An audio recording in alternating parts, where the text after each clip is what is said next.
All right, guys. Welcome to the First Responder Playbook. This is one of the first individuals that when I started the podcast, I knew I had to have on Jeff Johnsgaard. Usually, I let I try to do an introduction, but I don't feel like I can do this one justice. So, Jeff, tell my audience a little bit about yourself. Oh, well, okay. Well, thanks for having me on. It's a pleasure to meet your audience, obviously, and hopefully I'll get to meet them maybe at ILETA or a conference or a training or something soon. So, Jeff Johnsgaard, short version, I guess, just retired recently, just about 21 years as a law enforcement in Canada. But I suppose the reason I kind of do podcasts and all the rest of it is because for decades now I've been kind of blessed, partially because I just met interesting and intelligent people and just stalked them until they became my friends, and just did a huge deep dive into continually learning what I didn't know about training, about personal development, about growth, about training other people, and that's taken me literally to four continents and multiple tier one organizations down to kind of the tier 99 level. As a metaphor, like the best of the best of the best, all the way to recruits. In week one, day one, and how do we teach them better, faster, stronger? How do we know we're doing things that are correct? How do we know it's optimal? What is actual learning? All these things. So I contract instruct. I mean, I have my own company now, right? I guess I always did. Moved to Florida from Canada, and I just still travel the world working for companies like For Science and the Reality Based Training Association. Ken Murray, that dude who wrote Training at the Speed of Life, and co-invented FX marking cartridges, and so that technology allowed him to get behind closed doors. And then I kind of rode the coattails in that way when I was wet behind the ears, didn't know what I didn't know. And so I'm not sure what exactly we're going to talk about today, but I have a pretty strong feeling it'll be something along the lines of how I believe, at least, that training, especially in law enforcement, to be a law enforcement trainer, it's really a profession inside of a profession. And I put my money where my mouth is all the time on saying, if you try it like this, I basically guarantee you better results, because I've kind of ran out of ways of doing it wrong. That's not true. I keep finding more, but I'm hopefully going to run out of ways of doing it wrong. Or as I say, I'm just looking for optimal, not less optimal, because right or wrong is gone for me. There's lots of things that intuitively maybe we were doing. We thought we're getting great results, but were they really, as is evidenced on the street after time down the road? And or maybe some things that I was doing that now I understand deeply the research or the mechanism underneath why those things actually worked, which in turn allows me to do them more deliberately. And so, yeah, man, I don't know. I guess it's not really my background necessarily, but that's kind of the reason I'm here. Probably ask me anything you want, and it's a pleasure. Awesome. So, first and foremost, I always like to ask, how did you get into law enforcement? Did you enjoy it as a profession? And what was your absolute favorite assignment during your career? Uh, yeah, I did enjoy my time in law enforcement. Ultimately, I wasn't enjoying it enough that it was fulfilling my purpose. And that, unfortunately, I read this book called Man's Search for Meaning by Viktor Frankl.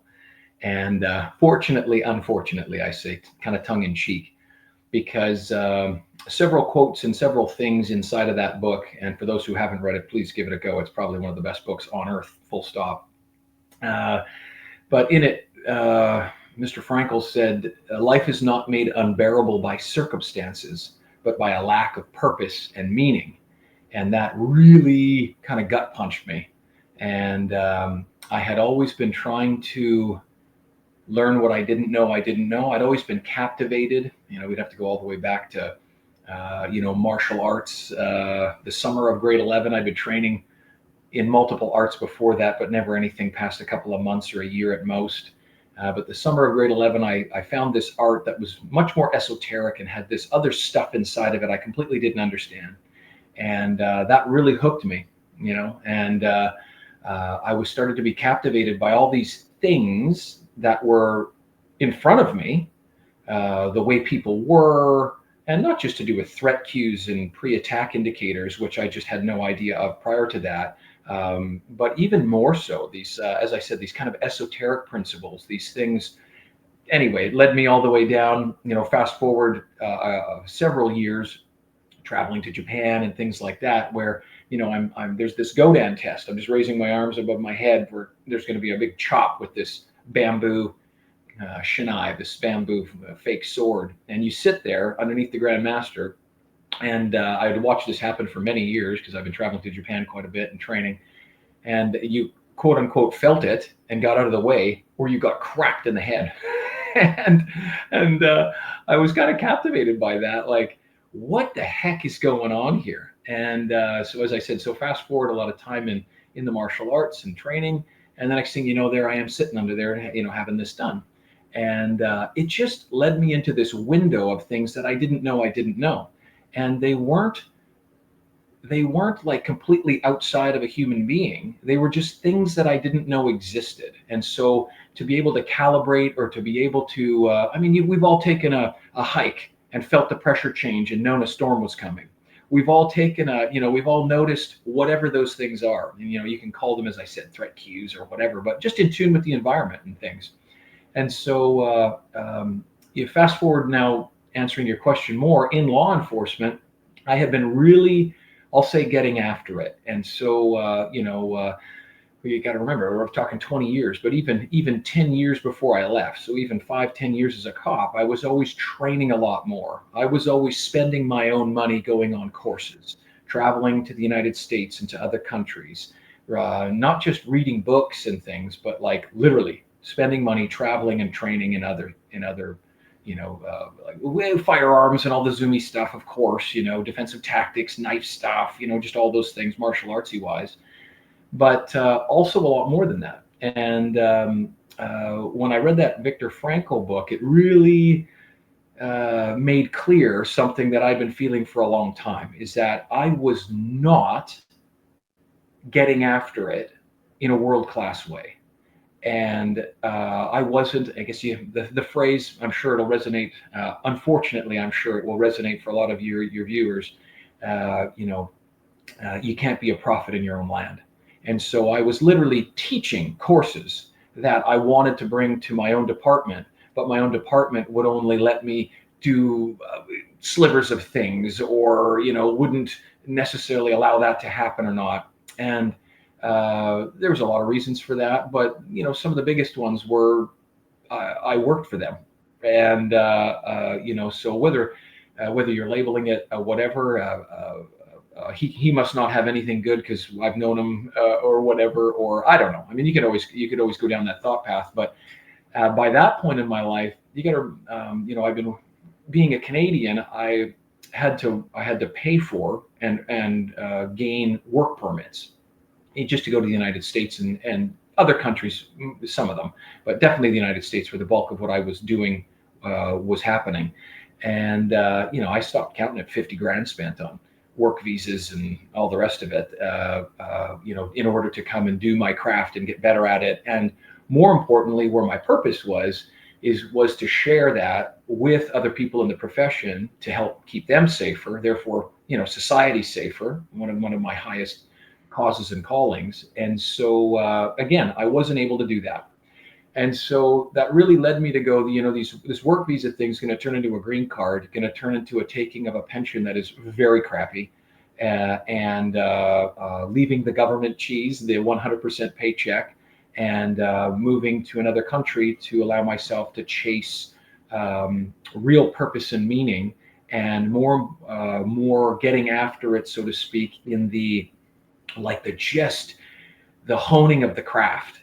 And I love working the tools and hitting the door and doing the thing. I love all that stuff, and I'm good at it. But what I'm really good at is getting good at it really fast. And what I realized was a natural offshoot of that was helping other people to get really good at it much faster. And so all in all, I did absolutely look back and enjoy law enforcement. I'm very jealous of those people who say I lived a life of no regrets, because I have many, but I have learned to not live in them, and to live in the now and feed forward. It's one of the things when I talk about feedback, I want the feedback to be intrinsic in the person. They can do it for themselves, and feed forward centric. What will I do next time? How will that go? That's the one. So that we're always looking to the in the present, looking to continue doing optimal or more optimal in the future. And so, I think I've only answered one of the three initial questions, but there's that. That's awesome. How long did it take you in your career to realize that training's your passion? Um, I think training is like the offshoot of my passion. Okay. And so that's how I feel right now, anyway. It's like, I want to change my relationship with food, and a six pack is what will happen. Change my relationship with food, and I'll just feel better. That kind of idea, like just as a metaphor. And so I think personally, I feel like I'm about growth. And if you're not growing, right, then so to me, I want to be growing. And there are kind of two ways to grow. And I just say it: optimal and less optimal. And so I just want to continually keep growing more optimally. And growth to me means growth in mind, growth in spirit, growth in relationships, growth in skill set, growth in body, right? Growth in and those types of ideas. And so training is a natural offshoot of that, because if you care about the mission and the people, which I deeply do, then you're going to want them to grow more optimal, right? And so, how do you do that? And that would be, a week of podcasts, right? So that means, for example, just even this is wonderful, but we're not having, we're barely having a conversation. Jeff's on send, and you're on, digest and talk mode, and no one out there in podcast land do I get to hear what has landed, and therefore what they got from what I said, and now to drive the next thing I will say or do, which would be more along the lines of an actual conversation, which is moving us towards training in my mind, right? And so you can talk to a group, but you can only teach an individual. I've talked to just about 500 at one time, but without my going into the audience and saying, hey, what did you get from that? How did that land? What resonates for you? What do you think? And starting to create a feedback loop like that, then there's no training, or there's no conversation even, because there's just send. There's not a loop created to continue that, right? So yeah, I believe that growth is my thing, and we can certainly, and I have certainly, said and done things that I regret, or were not optimal, or whatever, that kind of stuff.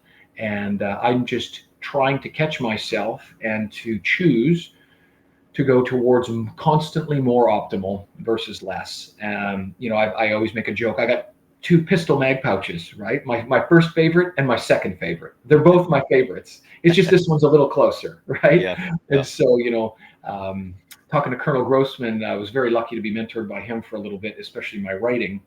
And that phrase, aim small, miss small, right? That is very widely kind of talked about in our profession, and the rest. And he doesn't like it either, because words have meaning.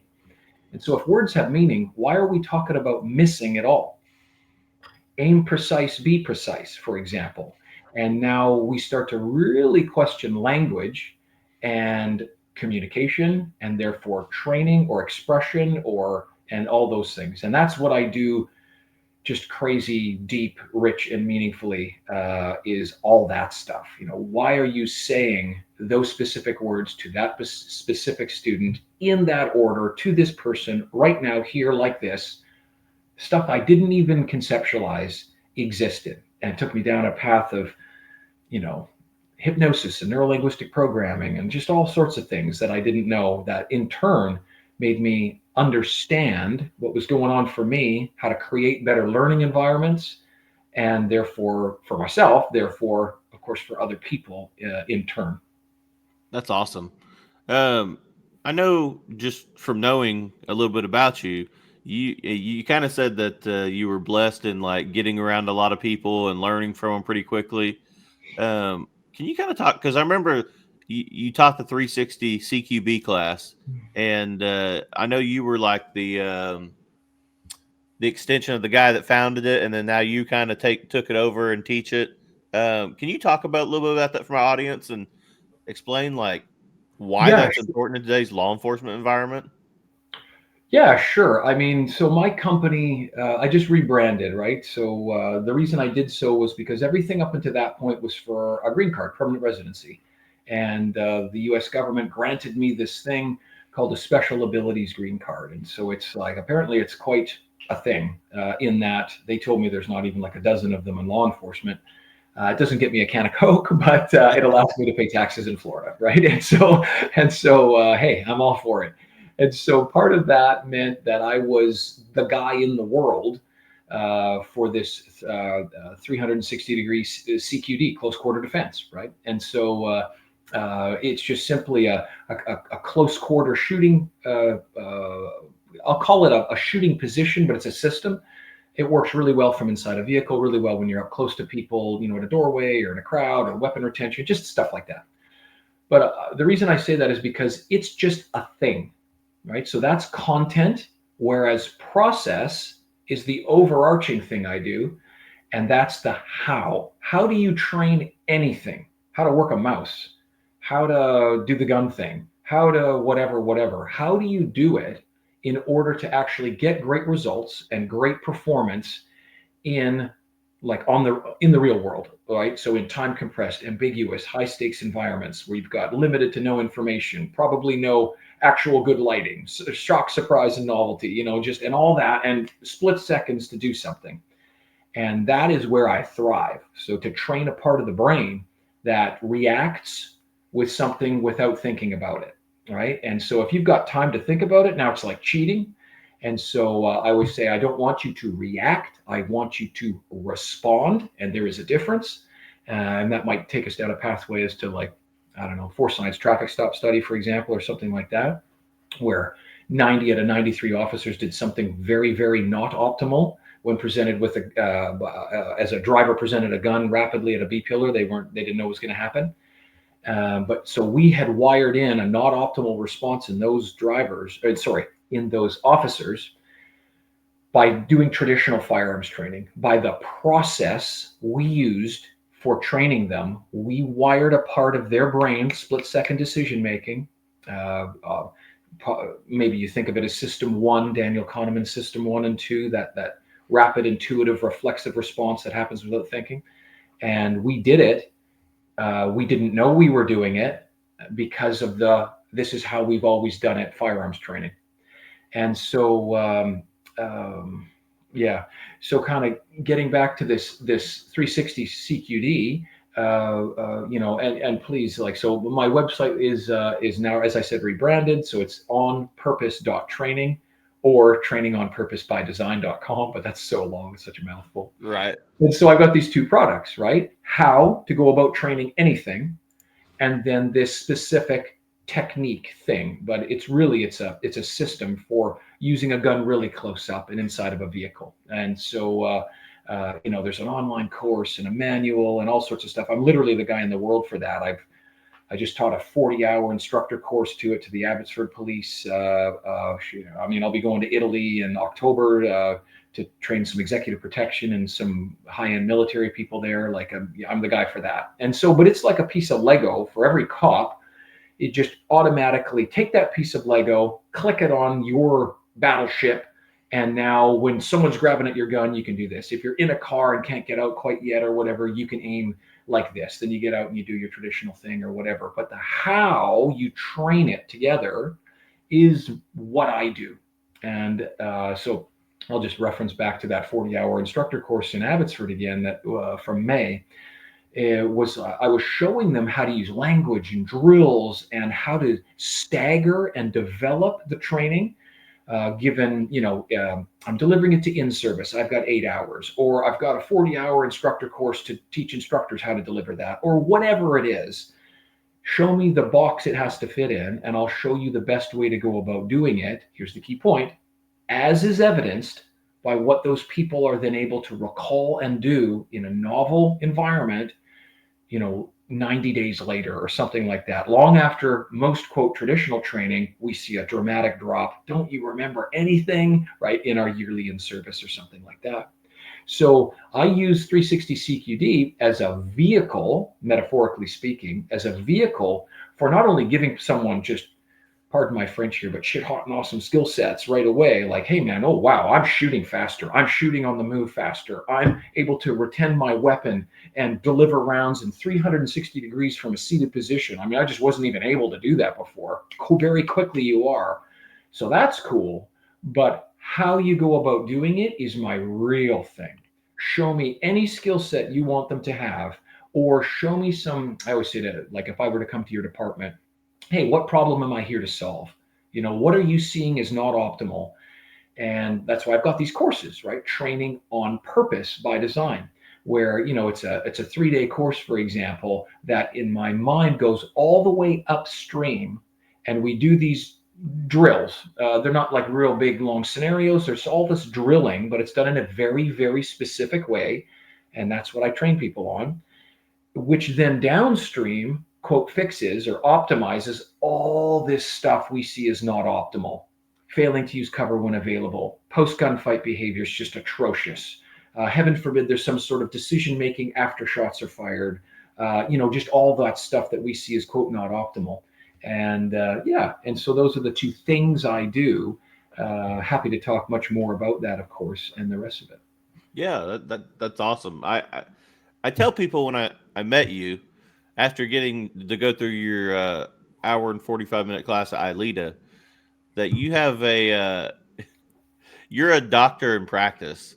And I say that with love because like I'm working on my doctorate, but I feel like that like the way you can take in information and convey it to people, you really have a special gift in that you do it at such an advanced level that like it engages people. And like when you talk, like it's like, man, I could really learn something from this guy. And so like you make that intrinsic connection very quickly with people. So you have a gift, and I love that you recognize that like courses are great. Giving them that information is great, but going the why we do things uh, is the next step. And like I feel like the longest time, I mean, you've been doing it a lot longer than me, but we just taught because that's the way it's always been taught. And now we're actually getting that empirical data behind it and saying, hey, we probably shouldn't be doing it this way. Or, hey, we've learned this new information. Let's do it a different way. And like, I feel like you're one of the forefront guys of that.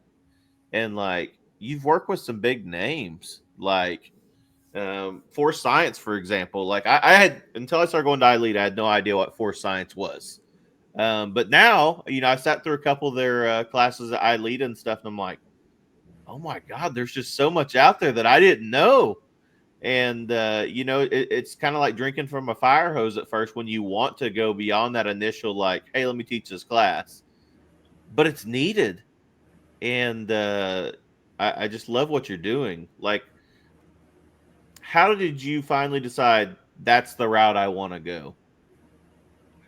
Well, to what specifically? Like for training or for Well, leading the department, or just the learning, the personal growth, and like learning that information of like this is why we do things, and then starting to teach other trainers. Because kind of like you said, training's a profession with inside law enforcement itself. You've got to train the next generation of trainers to make sure they train everybody else correctly. How did you decide that like this learning path is where I want to go of passing this information along to trainers specifically? yeah, man. Well, I suppose that was a path that ultimately led to that. But I mean, law enforcement is a unique animal. It's 3 to 5 years from now, everybody changes seats. At your department, so to speak, in your training section or whatever. Even if you had a training section, we had 450 sworn cops, And the training section finally, I mean, even just special teams, we grew towards where the TAC became full time finally, in the last few years. And the training section had a couple of people, only a couple of full time constables, and we had 60 part time instructors, right? So I was always just a part time instructor for my agency and or the academy itself, because you had 5 jobs, right? I mean, and that was just that. And so there's been some cool phrases that stuck with me. One of them is at 5 years is zero time. And I went, oh, tell me more about that. So you've got a project, not a program. Okay, so a project. You've got a whatever training, reality-based training project, or what, I don't know, whatever it is. Insert the thing here. But until you've been doing it for 5 years, you've got a project. Meaning, it is not durable. It doesn't have its own budget cycle. It doesn't have. If everyone can change jobs and all your instructors, right, just all of a sudden switched or whatever, and it can still live on, now you've got a program.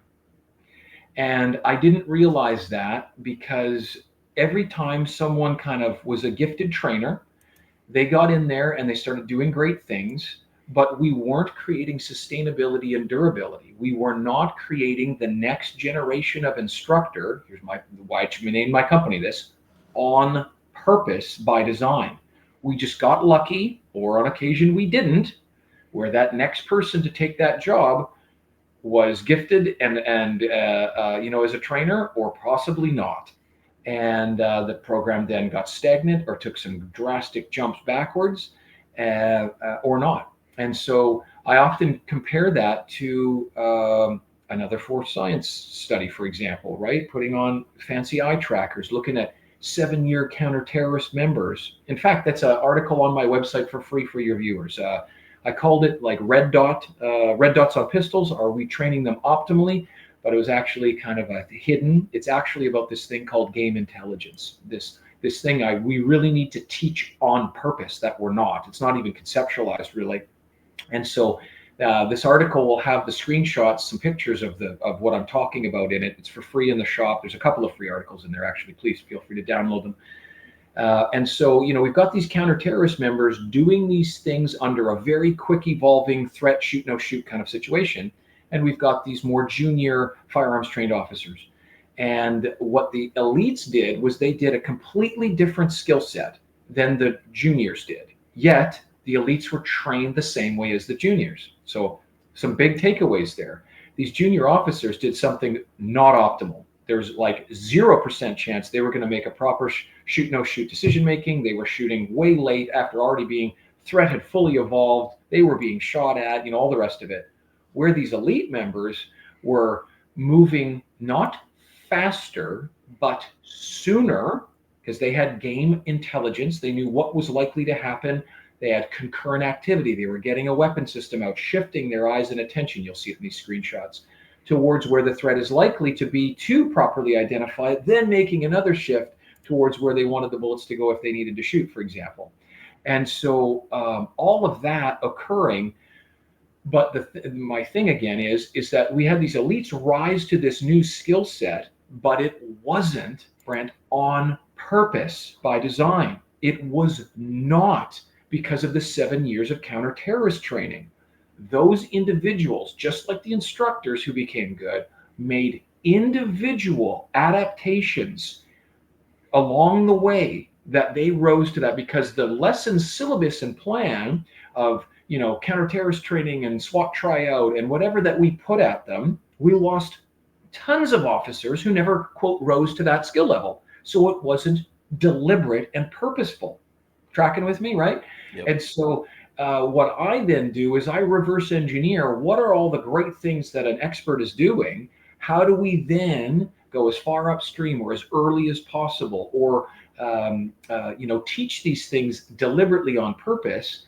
And as you've already mentioned, I am informed. So I use these words specifically. I'm grounded in and informed by what the research says, but I'm not evidence or science based.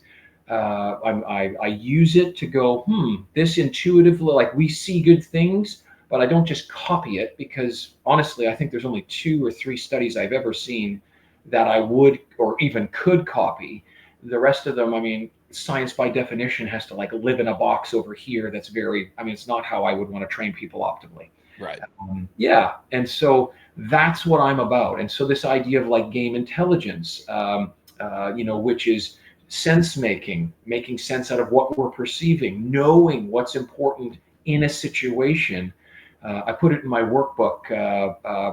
Let me just do an example quick. For those who are viewing this, I guess we can say it out loud for those who are just going to hear it. But if I said, "Hey, recruit," or "Hey, Brent, ask me for my wallet," and then I'm just going to point the camera down, watch my elbow, and as I dig in my back pocket for my wallet, there it comes out my phone or wallet.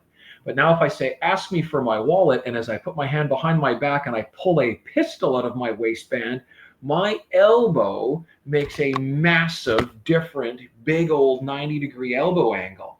That elbow angle is called a critical cue, but my young people and a lot of my officers, period, don't know to look for the elbow angle rather than what a different elbow angle would look like, rather than what it means in order to drive movement, concurrent activity, shifting eyes and attention with a weapon draw presentation. Is this a shoot? Isn't this a shoot? It is a shoot. Shift eyes and attention to where I want the bullets to go. All happening in the sliver of a second. So how do I train that on purpose by design? And then how do I train someone to understand how to train that on purpose by design? Now we're getting 3D level chess. But this is where I thrive and live. I mean, this is literally what I go to departments and academies to do. That's awesome. Can you kind of you touched on it a little bit, the way you say things. You said you said it for a specific reason. Touch on that a little bit more, because the way you convey your message is very important. Yes, it is. That's why I'm like podcasts. I love doing them, but I don't love doing them because I'd rather be interacting with human beings, right? Language is an imperfect form of communication. So give me a slow trigger press. I said slow, right? And then just yelling in my ear, telling me to go slower. What? I mean, draw me a lamp. Like, is it a desk lamp, a genie's lamp, a library lamp? Like, what do you mean? But I said lamp. I said slow. That's an inward opening door. Okay, inward to the room or in towards me? Like language. And so yet we use language because we're, quote, all speaking English, but the residue of the words does not necessarily mean the conveying of ideas, rather than the conveying of ideas to a person so they understand them, to then select them in the blink of an eye, when they don't go, "Hey, what did Brent tell me to do before? What does policy say? How did that?" Right? And now we're really learning to unpack this, what I would consider to be some very, very important skill sets for an instructor. I immediately R&D'd it, rip off and duplicated it from where I heard it. It was called Mr. CC. And so, like, if this was an instructor level trainer, honestly, like if you hired me to train instructors, one of the first things I come out and quote unquote teach is Mr. CC.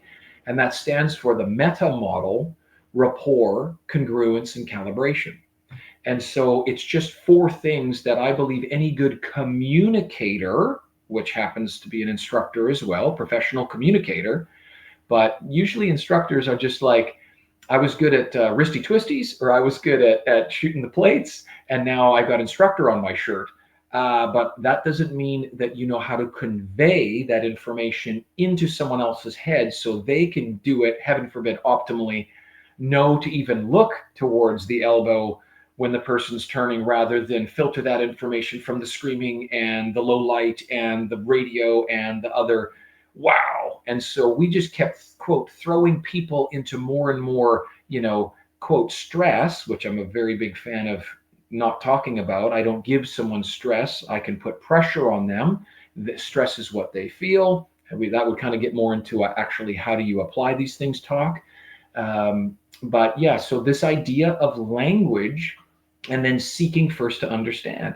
So by going, if I asked you a question or to perform something for me, armbar, wristy, shoot the thing, open the door, show me your threshold assessment, or what's the Tennessee, Garnt, whatever, right? And so the Graham factors or something, then as soon as you tell me or show me, I immediately know what to say or what experience to now put you in to get you closer to more optimal, because knowledge and skill builds on knowledge and skill, whether right. And so we have to link it together. And that's what I know how to do professionally. So this idea of language again, hey, so talk to me about that, Brent. What does that mean to you? How does that land? What pops up in your mind when I say inward opening door? Now, let's put that in an experience, right, where you're drilling and you got to pop the door, you let it breathe, you start doing a threshold assessment, you see someone on the inside, and then you do, zig to the right instead of zag to the left, whatever. You make a decision and do a movement.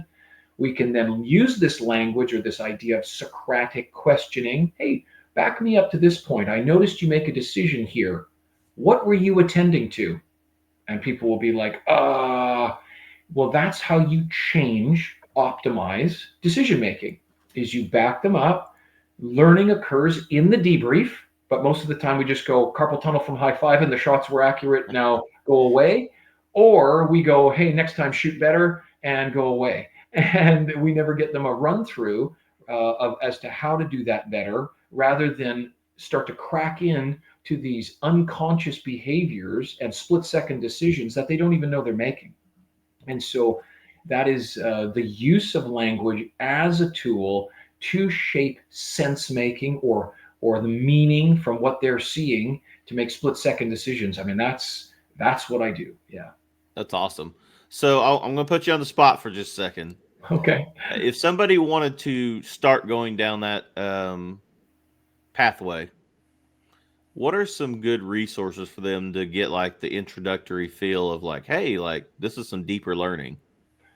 Well, yeah, that's a big question, right? Yeah. And so I would answer it the way I do everything. I would R&D a line from an amazing trainer, Brian Willis, and I would say adult diapers, right? It depends. Yep.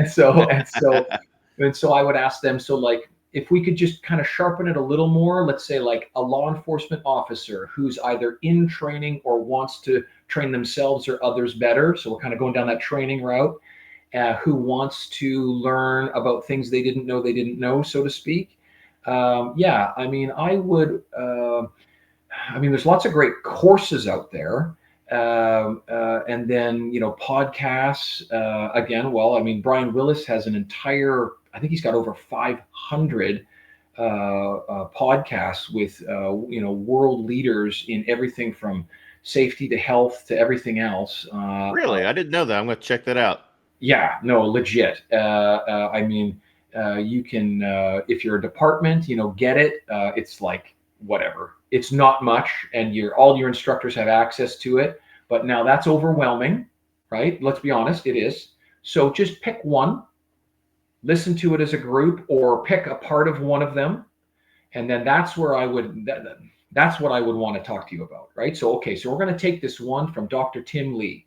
And either it's Brian Willis's or the Trainer's Bullpen, which is Chris Butler's podcast on Spotify and Apple and all the rest of it as well. But there's so many of them, right?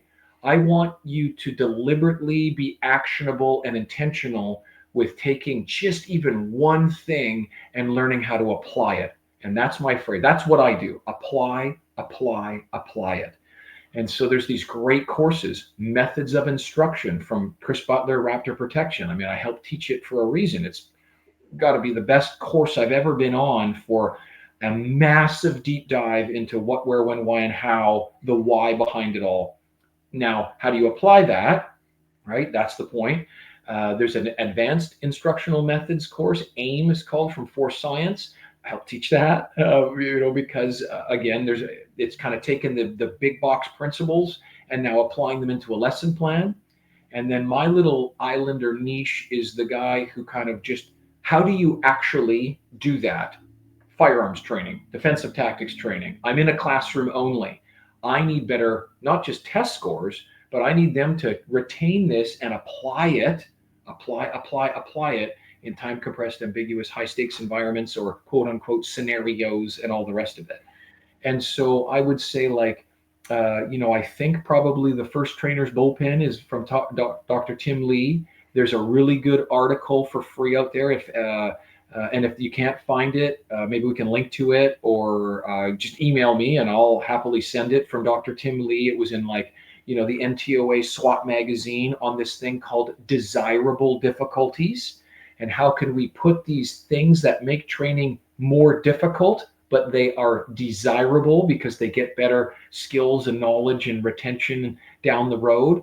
And just to start, I would say even just that article, right? Because it's just a couple of pages of an article. It's meant for cops and cool stuff, tactics and that rest of it, but it's rooted in research and evidence. And there's lots of other people that could then start talking about it. So just as one, that could be it. But another aspect that is absolutely foundational, in fact, I believe it's the very base of the pyramid, is this idea of emotional regulation. How do I, quote, manage my stress arousal?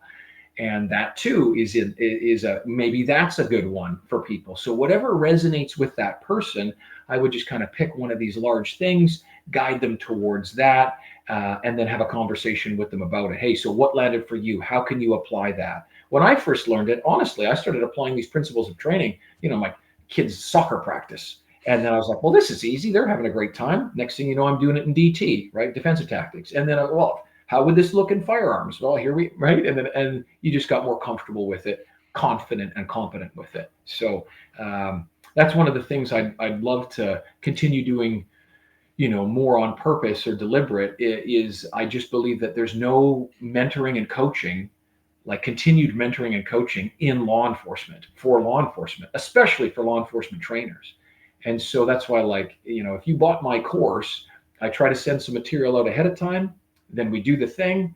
Then afterward, there's like mandatory Zoom, a minimum of Zoom check-ins. Hey, 60 days, 30 days, 60 days, 90 days later, you go, once you learn all this great info, go back to your department, get slapped in the face by 200 emails and the rest of it. What are you going to do to apply it? How are you going to grow and get your department to grow? Let me help you. Let's come together as a group, because we're not the only ones solving this problem. But each of our departments has different constraints and resources, right? We do or don't have full-time people. We do or don't have in-service. We do or don't have whatever it is. And so these are the conversations that I'm happy to have. So, it goes to all your viewers out there, whether you catch me in the hallway at ILETA or you just want to email me, happy to have those conversations. That's awesome. You talked about Brian Willis, and I have not got to like pick his brain deeply. Yeah, I've met him in passing a couple times. ILETA, and he seems like a great guy. But can you just so everybody understands, ILETA is the International Law Enforcement Educators and Trainers Association. 2023, I believe. I don't even know how it was brought up to our agency, because none of us had ever went. And they were like, hey, do you want to go? Yeah, let's go. And it was the most eye-opening conference I've ever been to. That's where I met you. But there's just so much flow of good information and just new ideas and so many different classes. And your first time going, it really is like drinking from a fire hose, because you're like, well, where do I go? Like, which class do I pick? And this past year was my second time going, and I made sure to get my hotel in time so that way I could stay on site this time. And it was just even better experience because I got to network this time and just actually meet these people after class hours, And so if anybody ever gets to go, I encourage you to stay on site. But can you just talk about the organization of like how it's just built for the flow of information and ideas, and like how these ideas get passed back and forth and just get made better? It's such a great organization and conference. Yeah, it is. It's the one that I try very hard to hit every year. Honestly, I do. And we all pay our own way to go. I've been paying my own way to go to it every single year, and it's kind of like I feel like it's kind of like a battery recharge, because I get to touch base with a bunch of the people there who are you walk down the hallway and that guy wrote that book and that guy's been doing it for 30 years and that guy has that course and just all that stuff, and they're totally open to discussing and talking, and so that's pretty wonderful. Yeah, I mean the conference itself, but I mean to be an iLead member, you just become a member. You get a journal. I want to say it's at least 4 times a year. We've written articles. You just wrote an article. Yep. I just read. Congratulations, by the way. I know Thank you. I kind of was pushing you to do that, and I'm really Yes. happy you did. Contribute, right? Hey, And you just ruined my ending because I was going to give you a big thank you at the end. well, no. Now the problem is you've done it. So now, Yeah. now I'm wanting one a year for sure, right? Yep. Yeah. But yeah. So I mean, there's value even if you can't make the conference, is what I'm saying.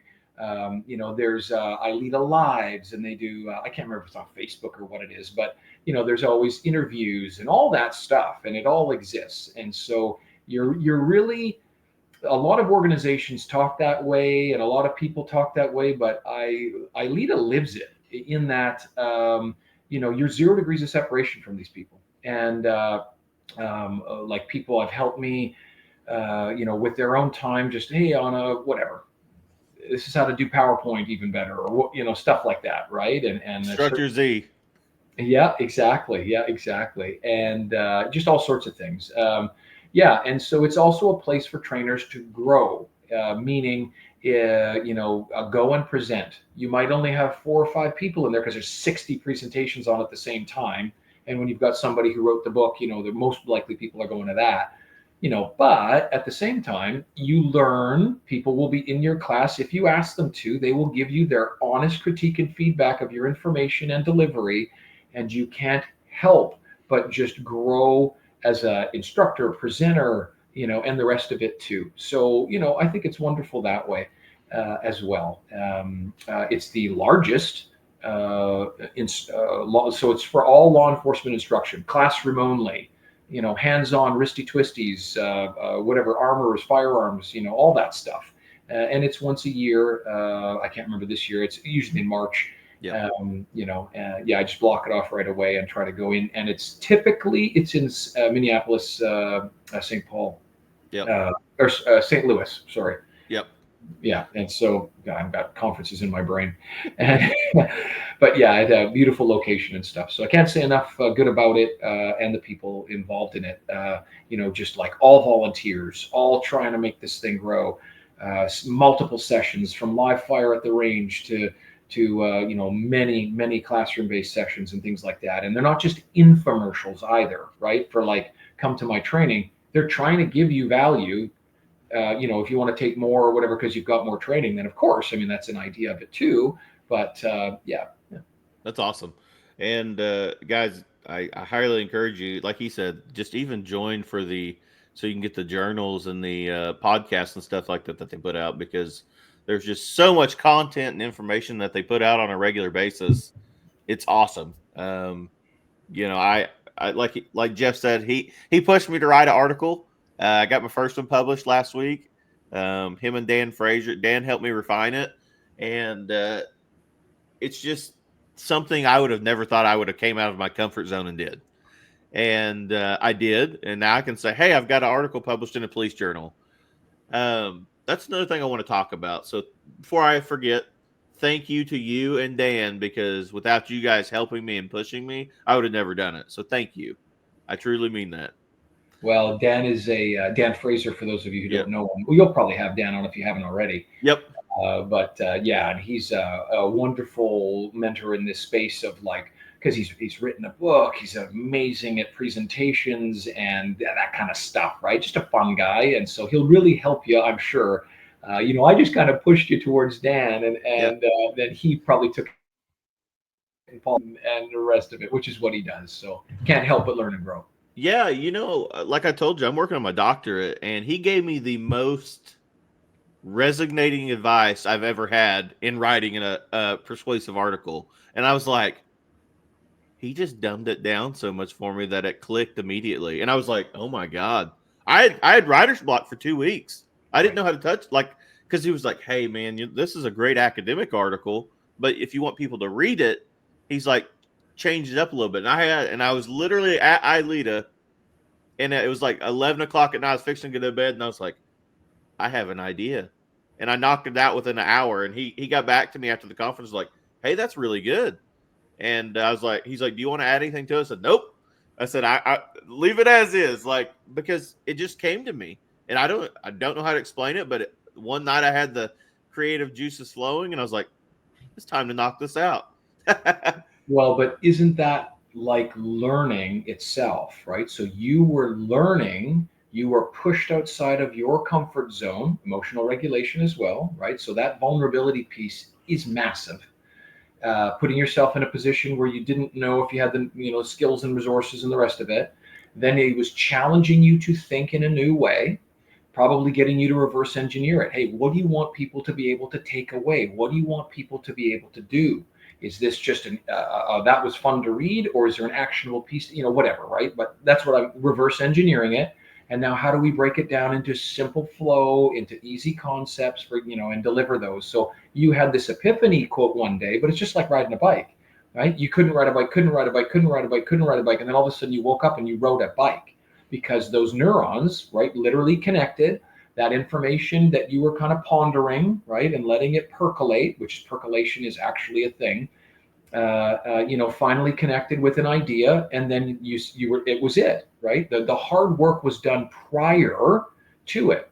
And so that's exactly what we're talking about with physical skill sets. That's exactly what we're talking about with learning and knowledge and retention. That's exactly it. If you have this like confusion, means you're learning something. Frustration means you're on the verge of a breakthrough, because those neurons, those handshakes, as I call them, they've never connected before, because you're learning something new. Hence the desirable difficulty in this training. How do we get people to tuck in to being process, not outcome focused? I mean, I can't help but just start talking like this, but like that's the how, right? So those are the actionable pieces that we gotta make fun and purposeful. And like training should be fun and learning should be fun, but it's also this stressy agitation kind of friction because, oh, why is it so hard? Yeah, you don't remember driving a car was like that for a long period of time, and now all of a sudden you don't even think about it anymore. Like that kind of stuff. Yeah, for sure. So awesome. Yep. I want to talk to you one more thing, and then I'll let you wrap. I don't want to tie you up all day. How did you finally decide? Because you've wrote so many articles, and I actually got on your website while we were doing this, and I've downloaded the two you talked about, and so I'm going to read those hopefully in the next couple of days. But how did you decide that, like, I want to start writing articles? That seems like for a lot of cops, like the mountaintop. You're like, oh, I can't do that. Like, how did you get into it and say, you know what, I'm going to be able to convey my message in written form? Like, how did Jeff Johnsgaard get there? Yeah, so that's not the answer may surprise you in that I didn't want to. And so in order to get the U.S. government to give you a special abilities visa and or green card, imagine down the road, you have to show that you have a special ability in the area of XYZ. Now, that's easy when you're a geofracker or a heart surgeon or a whatever and a whatever, because there's literally a list of requirements any of us can go on and look up, and those don't exist in law enforcement. They don't. I mean, like, what? Anyway, and so I had to start creating. Like, do you have a book? Do you have a textbook? I don't have a textbook, right? And so I started writing because I had to get quote unquote known, and I had to get it out there. And so then a friend of mine hooked me up with Colonel Grossman, who's written many books. Yep. And Colonel Grossman gave me some tips on, you're going to bore these people to death, and how are you writing and things like that. And so my early articles, of which I have an entire page of on my old website. In fact, now that you say that, I forgot. What I'll do, I'll put the links to all those other ones, because I have tons and tons of other articles. As I said, I just rebranded. And so I've got two newer ones out right now, game intelligence and this threat to challenge states, right? And so, because that's a emotional regulation and actually learning to apply it via theater of the mind or performance enhancement imagery is what Brian Willis calls it. I don't want to bogart his concept, so I just call it mental rehearsal. But anyway, and so super important stuff. We're doing it all the time. I want people to use it on purpose. And so I started writing articles on things that were interesting to me that I thought would hopefully convey some value. And so it was like ILEADA and a bunch of organizations. And but at the same time, I was actually trying to get quote unquote articles reviewed, published as a show for that. So that I could get work permits and things, right? And so then it metamorphosized into, maybe being able to do it a little better, hearing from people such as yourself saying, hey, like I found some value in that. Oh, okay. Well, that's good. How can I do that even more deliberately or better? Yeah. And so I have to admit that it's not my favorite venue, but to put out a few ideas, and then to get people maybe kind of thinking about them, and then maybe now meeting them at a course or having them contact me because they digested them or they have some questions on them. I mean, hey, why not? Podcasts as well. I mean, that's why I'm on here, is just to just expose, some ideas, and if those resonate, hopefully people will ask more, and the whole community will grow. The rising tide floats all boats, right? Yep. And so that's the idea. Yeah. So yeah, intuitively, I guess I was pushed outside my comfort zone. So I'm talking like, Brent, I'm not kidding. Like 15 years minimum, every single coffee break in the morning, while my mates were off, having a coffee, once a month, I would get together with my friends, and every single other coffee break, I was writing something, training something, or doing something. And I just outworked other people. And I just committed that time for personal growth and for growth, right? And trying to be more optimal. And so I've never been gifted at any of it. And I just kind of outworked you, so to speak. I would disagree wholeheartedly with that, because you have a natural gift. Well, I appreciate that very much, brother. But well, yeah.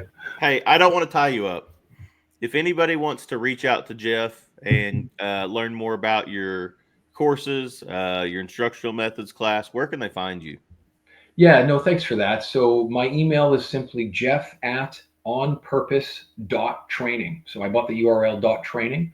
And then, there's as I said, a couple of free articles in the shop and some other stuff. If you're civilian or if you're in law enforcement, there's lots of stuff that way. But I mean, at the end of the day, you can reach out even just with questions. Certainly an easy way to get me there. Again, onpurpose.training is the website, and jeff@onpurpose.training is the email. Awesome. And I want to add one thing to this before we officially wrap up. He's full-time trainer, guys. He's got a bunch of paid classes on there too. So if you want to host them for training, you can find the information on there as well. Bring him to your city or state. Well, that is what I do, Ed. So I believe that 80% of the time, it's 80% of the course is the same, but there's 10, 15, 20% that's different. I don't believe in universal solutions for universal problems. And so my superpower, right, is the ability to tweak like real time based on who's in front of me in that class, but specifically if that's an agency or a whatever, that kind of thing, like really specifically, so you get the most return on investment benefit afterward. Yeah, man. I mean, I'm just about getting after it in a world-class way and continuing to do that as much as I can. Awesome. Jeff, it's been my pleasure. You're always welcome on the show, and we'll definitely be in contact, okay? Have a great day. Sure. Well, you too, brother. The pleasure's mine. And, in the future, we'll dial in specifically on something, maybe threat to challenge or whatever, just so some of your viewers have maybe some actionable, how would I be able to do that kind of stuff? Because that's what I'm about. Sounds good. Thank you so much.